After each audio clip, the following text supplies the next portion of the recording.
The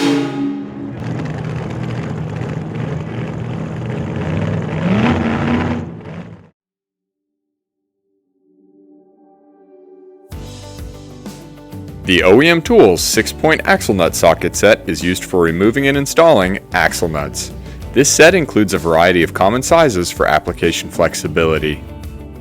Start by selecting the proper socket size for your application. Next, using a 1/2 inch breaker bar or impact wrench, remove the axle nut.